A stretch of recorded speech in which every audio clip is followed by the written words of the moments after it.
Students, आज की हमारी जो बायोलॉजी क्लास है उसमें 11th का टॉपिक है हमारा जीव जगत का वर्गीकरण।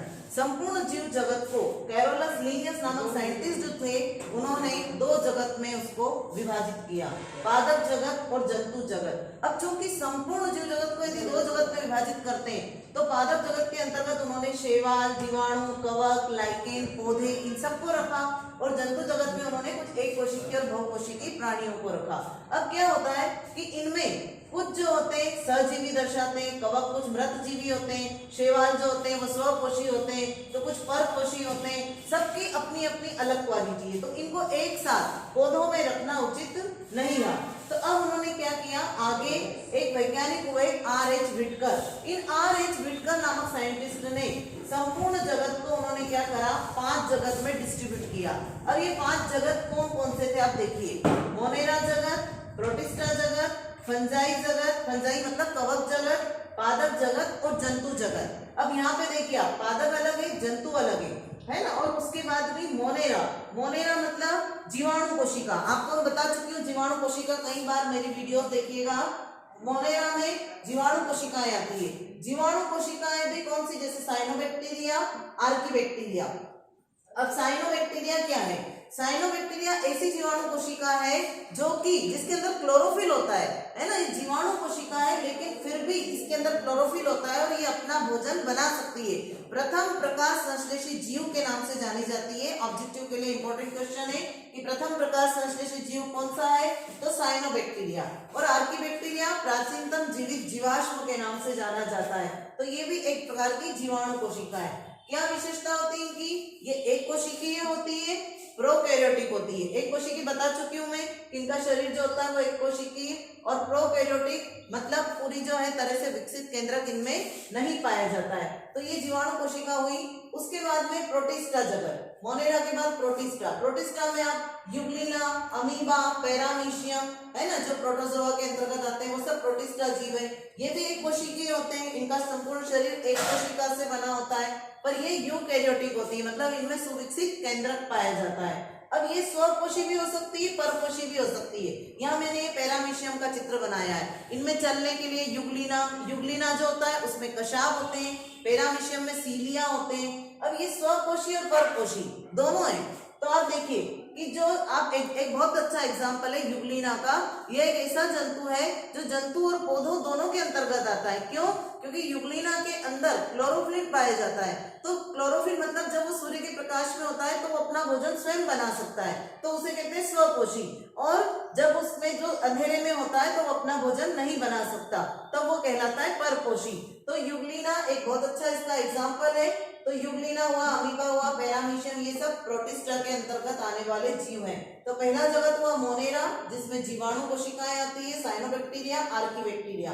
प्रोटिस्टा के अंदर यूग्लिना, अमीबा, पैरामीशियम, ये भी एक कोशिकीय यूकैरियोटिक प्राणी होते हैं। फिर है फंजाई या कवक जगत। फंजाई या कवक जगत की बात करते हैं तो इसके अंतर्गत आपको पता है कि ये मृतजीवी, परजीवी पौधे होते हैं, है ना। ये क्या करते हैं, मरे हुए जीव जंतुओं से अपना पोषण। आपने देखा होगा कि फंजाई मतलब फंगस, कवक। आपने देखा होगा कि घर में रोटी है, ब्रेड है, वो जो यदि उनमें थोड़ी सी नमी लग जाए तो उनमें फफूंद आ जाती है, तो ये फंगस।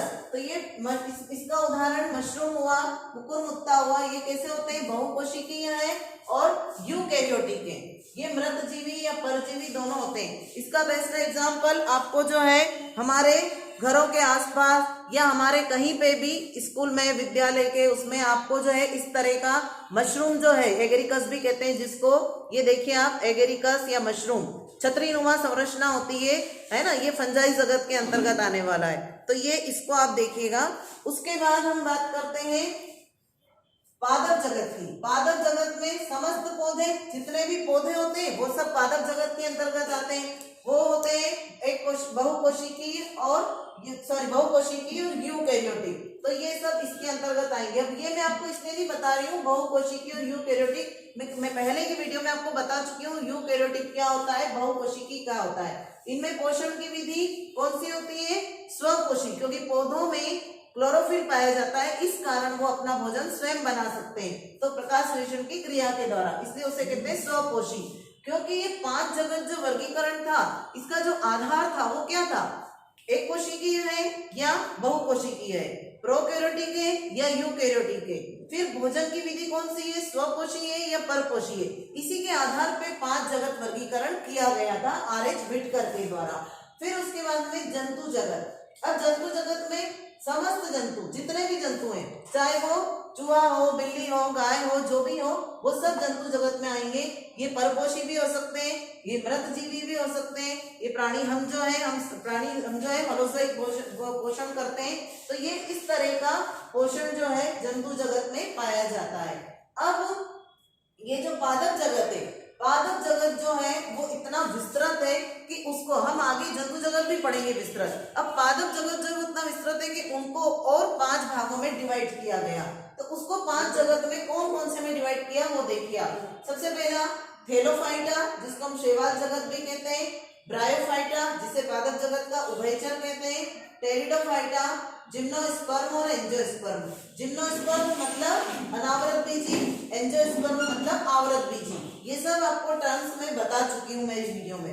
तो थैलोफाइटा शैवाल जगत, जिसके अंतर्गत रेड, ब्राउन, ग्रीन एल्गी आती है। आपने देखा है कि पानी के ऊपर हरी कलर की ऐसी जमी हुई होती है ना एल्गी, तो वो कहलाती algae. Red, brown, green algae होती है। पूरा कौन सा ऐसा पौधा है जो पूरा का पूरा प्रकाश संश्लेषण करता है, तो शैवाल पूरा का पूरा प्रकाश संश्लेषण करता है, तो उसे कहते हैं शैवाल जगत। इसमें क्लोरोफिल ए, क्लोरोफिल है ना, क्लोरोफिल बी, ज़ैंथोफिल, कैरोटीन सब पाए जाते हैं। उसके कारण इनके अलग अलग कलर होते हैं, रेड, ब्राउन, ग्रीन।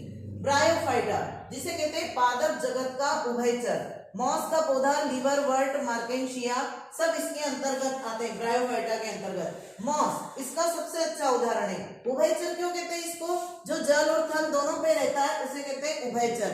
जैसे जंतुओं में उभयचर प्राणी का नाम हम सभी को मालूम है कि जंतुओं में उभयचर कौन होता है, मगरमच्छ उभयचर होता है ना।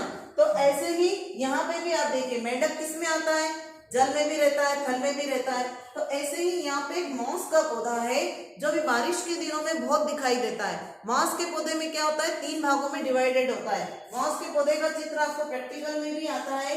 ऐसे यहाँ पे ऊपर जो है इसमें कैप्सूल होता है, कैप्सूलनुमा संरचना पाई जाती है, और फिर ये यहाँ पे सीटा होता है और यहाँ पे इसके फूट होते हैं। तो फूट, सीटा, कैप्सूल, फूट है ना, वो सीटा और एक कैप्सूल नामक संरचना होती है। तो इस तरह से मॉस का पौधा होता है।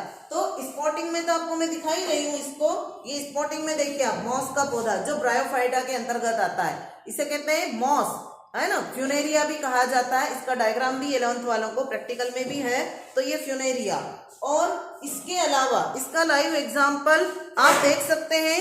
इसका लाइव एग्जाम्पल आपको इसमें देखिए कि इसमें जो है आपको कांजी जमी हुई दिखाई देती है दीवालों पे। बारिश के समय आप दीवालों पे देखिए कि आपको एक पूरा जमा हुआ दिखाई देगा, एक मोटी गद्दीदार परत, और उसमें आपको इसकी पूरे तीनों पार्ट दिखाई देंगे। ऊपर वाला आपको कैप्सूल, सीटा और नीचे फुट। अगर हम इसके एक पार्ट को देखते हैं तो हमको जो है पूरा बहुत अच्छे से, अब चूंकि मैं इसमें एक पार्ट बताना इतना पॉसिबल नहीं है, बहुत छोटी संरचना है, पर फिर भी मैं कोशिश करूंगी कि ये इस तरीके से यदि हम इसको देखते हैं तो ये 3 भागों में डिवाइड रहता है। ऊपर कैप्सूल होता है, सीटा होता है बीच में, और नीचे जो है फुट होता है। तो ये जो है मॉस का पौधा जो होता है ये पादप जगत का उभयचर कहलाता है।